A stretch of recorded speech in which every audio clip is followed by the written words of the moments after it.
will give a short lecture of my experience, and I'll want to motivate you on that. And then she will also come in and give her own experience. Joy is somebody who should, if he was like others, she will not be here in South Sudan. Okay? She got scholarship to go to the US. She was there for 8 years. She did her undergraduate and she did her postgraduate, and something intrigued her to come back home and do a lot. And if you listen to what she went through, you will be motivated. If you're not motivated, then you don't know what, or you don't have a purpose in life. With her experience, abandoning the first world and the second world, because she was also in Europe for 2 years, right? That is like 10 years outside Africa. But something brought her back, and she's using that skills to help others, at the same time grow her business. She's a private sector entrepreneur. Okay?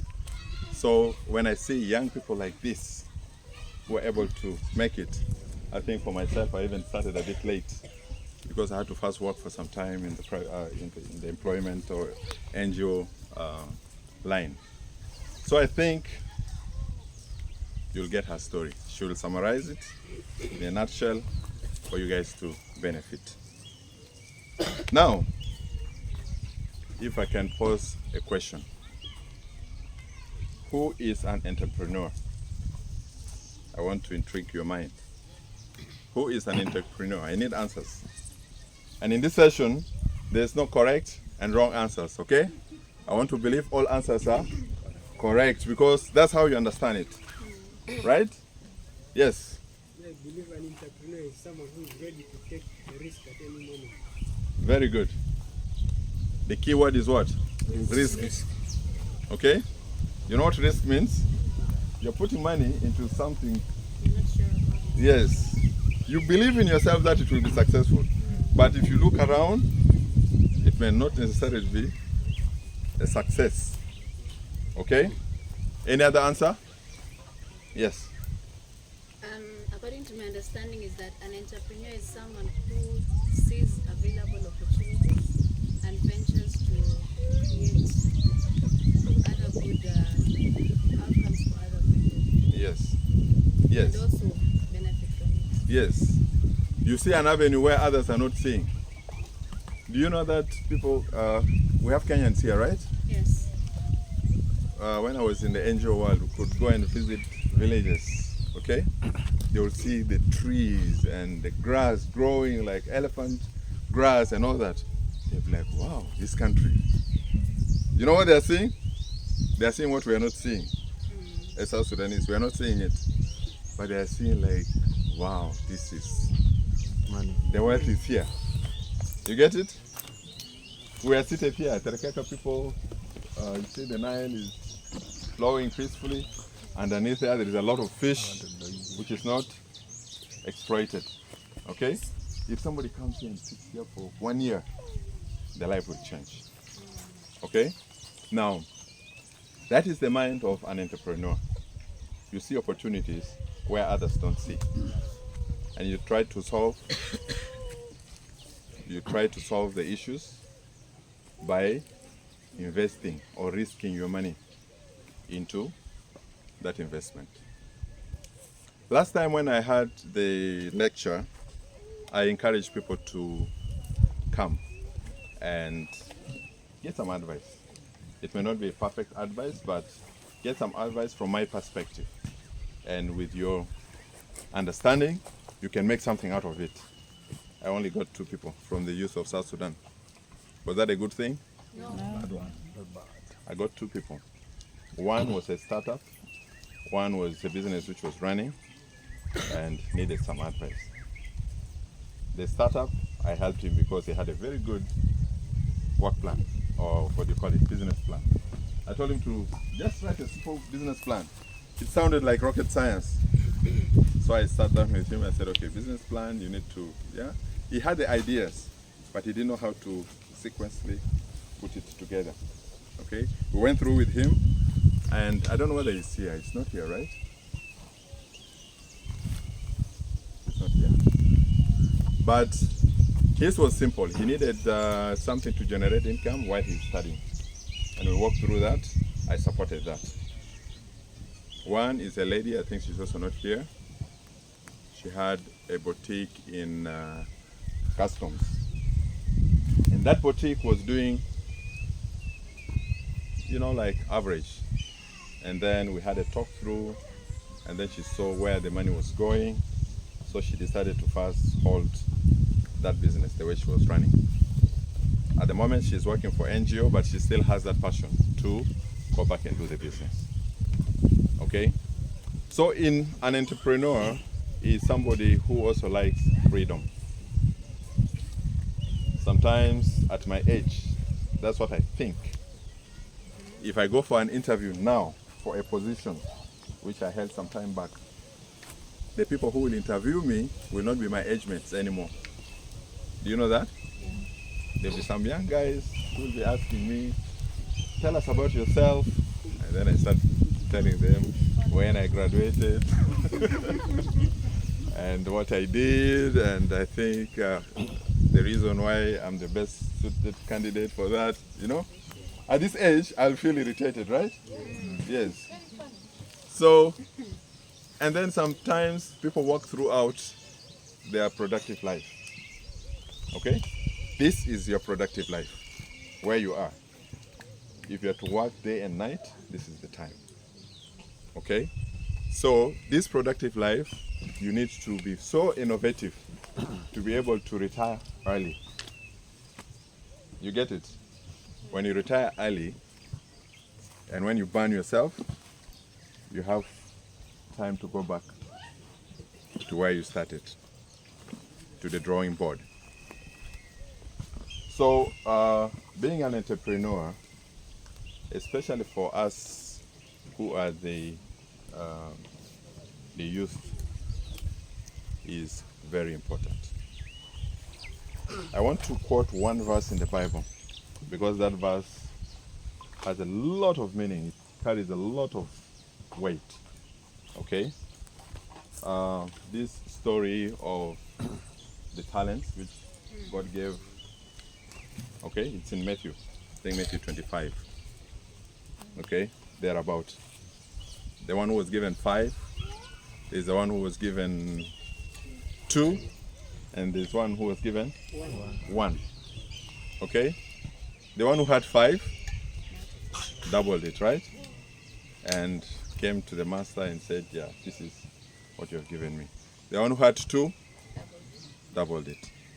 The one who was given 1 buried it. Okay? That burying, if you look critically, why did he bury it? It was what? Fear of the risk. It was risk averse. Say, hey, this master, he wants to get from where he did not sow. Right? It's like instead of looking at it positively, he looked at it negatively. Like these people want to just get things from where they have not invested. But somebody has given you 1. Okay? Why did he give you the 1? Where did he get it from? Okay? So when you think critically, and that is the verse which normally motivates me, that this guy who was given just a small portion, he would have started small because they say God gives according to your what? Abilities. Your abilities. Okay? If he was given 5, I think it was even going to be worse. Maybe we'll say, let me hide 3 and then use the 2. And we'll have nothing to give. So at least 1, he was just able to bury it. So I want us to think outside the box. When I was a youth, my first employment, I worked so tirelessly. Okay? I realized like I could sleep at 2, 3 a.m. And then there was another colleague. We were in our 20s. A colleague of mine who is a Kenyan, who was also so good. He told me when I was in school, he hated poverty. He saw poverty like an enemy. So he wants to avoid it. So even when he was at the university, he was doing his main course, which was agricultural engineering from Ayiga University. But then he was doing all other courses. These small short-term courses, 3 months, you get a certificate in this, statistics, I don't know what. He collected all that. So when he graduated, he had so many small qualifications apart from the major he did. Okay, so he was hired at a very young age, and so we were together in that organization.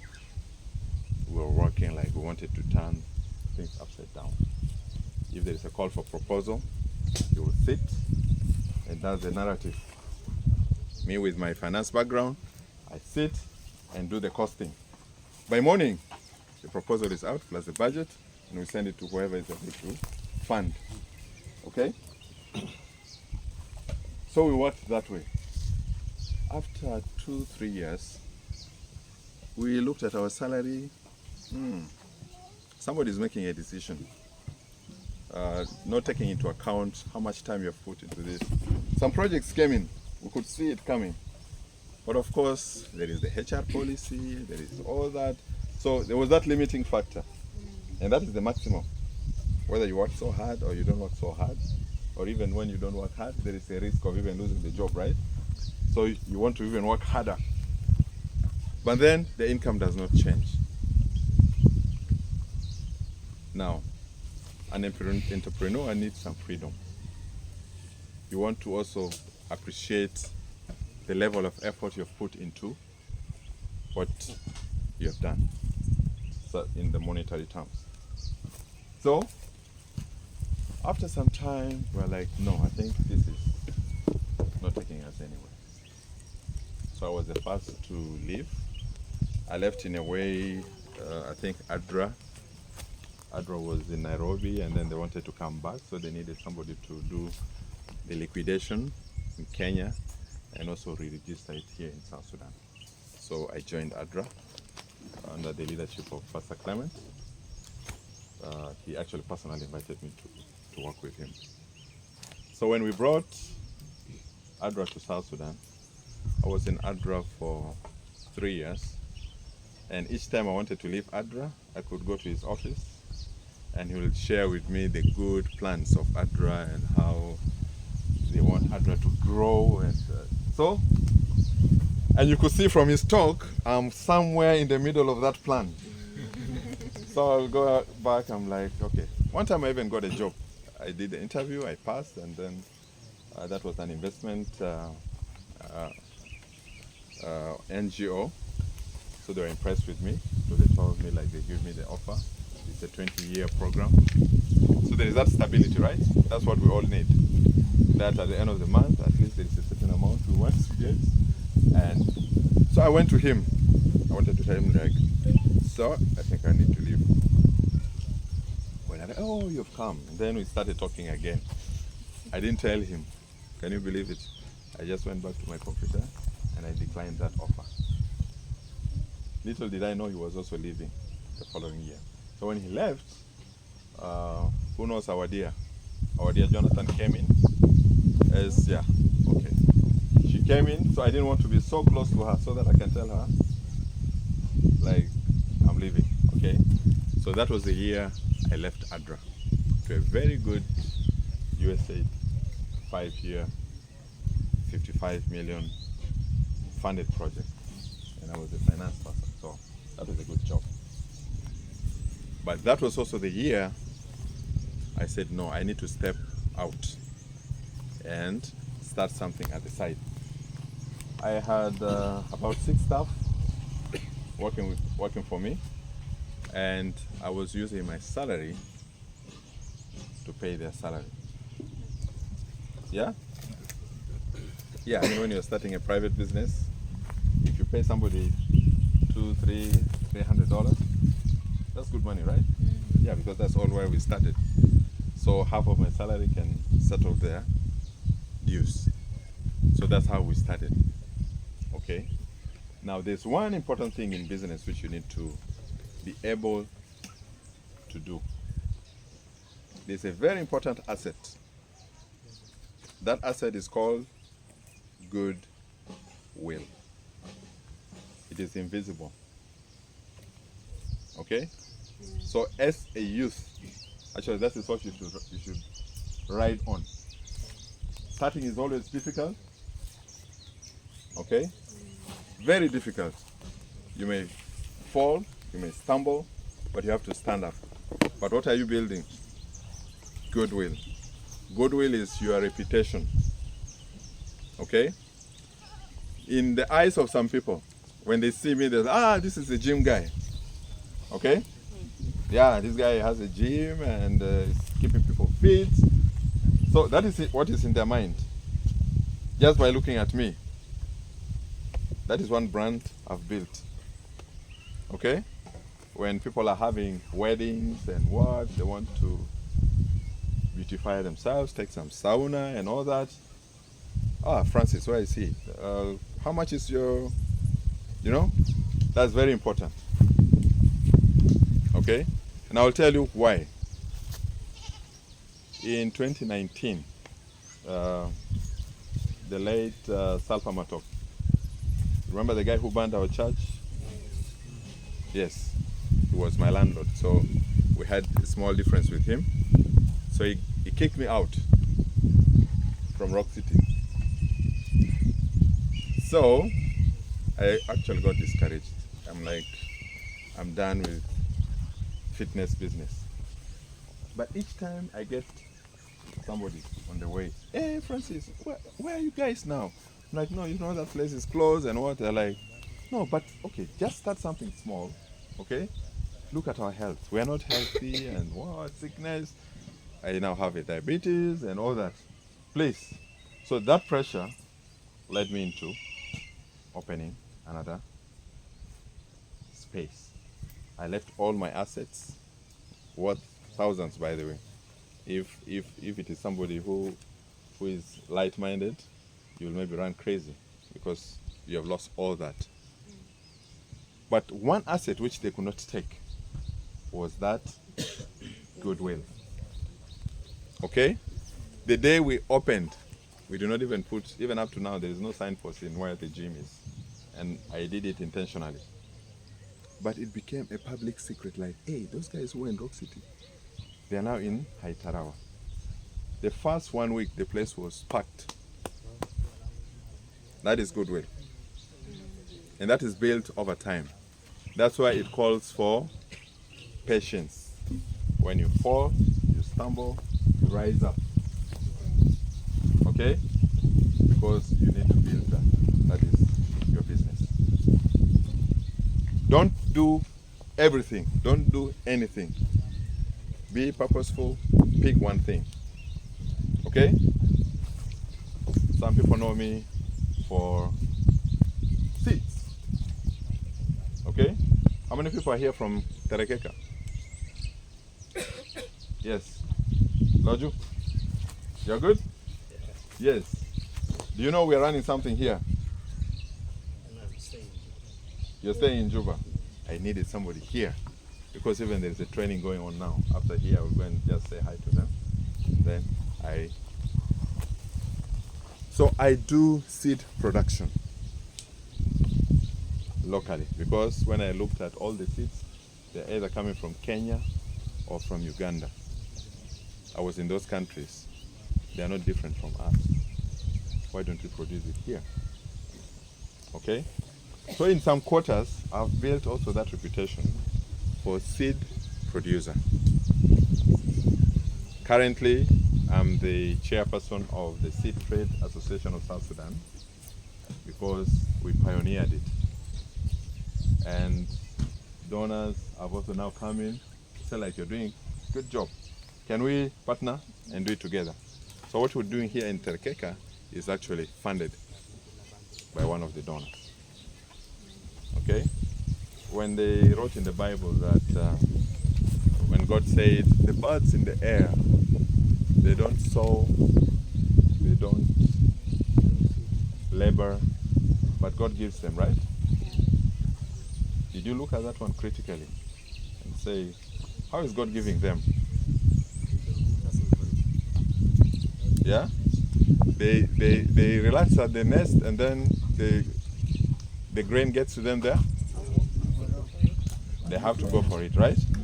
So there must be an effort from you to be able to get that. So some people may think like, this guy is now even getting funding from donors, and that's why he's successful, right? But if I was not to invest, put in the money, take that risk to do a business, they will not come to say like, what are you doing? If I was seated somewhere in Juba, they'll come and find somebody who is doing something here and work with that person. Okay? So let's build that reputation. And your business should be your passion. Don't look at, Francis is doing seed. I think I can also do seed. No. That one from the word go, you've gotten it wrong. Okay? There's always something which you want to do. Okay? You'll always go for it. And go with the passion. And don't go for what everybody's doing. Think outside the box. Think of what else can I do? Or if it is the same thing, how different is it? Learn from somebody who is doing, critique that person, and come with a smarter idea. Okay? There are some things, you guys are talking of apps. There is this app. Huh? Some of us now, we don't know what is the significance of app. Okay? Yesterday I was chatting with her. She told me like she has a YouTube channel where like I can go and see what she's doing. So I'm like, okay, YouTube. What is there in YouTube? You get it? You see how disconnected some of us are as the age goes by. You get it? During our time, when you say let's have a virtual meeting, is it happening now? But during our time, how do you say you're doing that kind of meeting?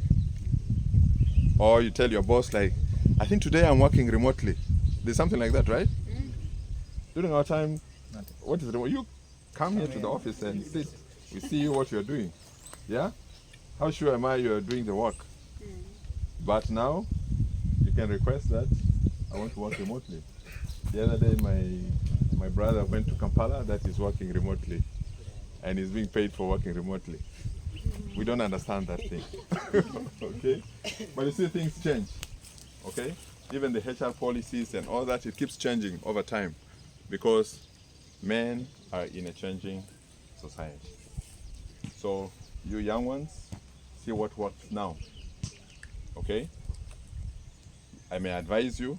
My advice may not be to the point.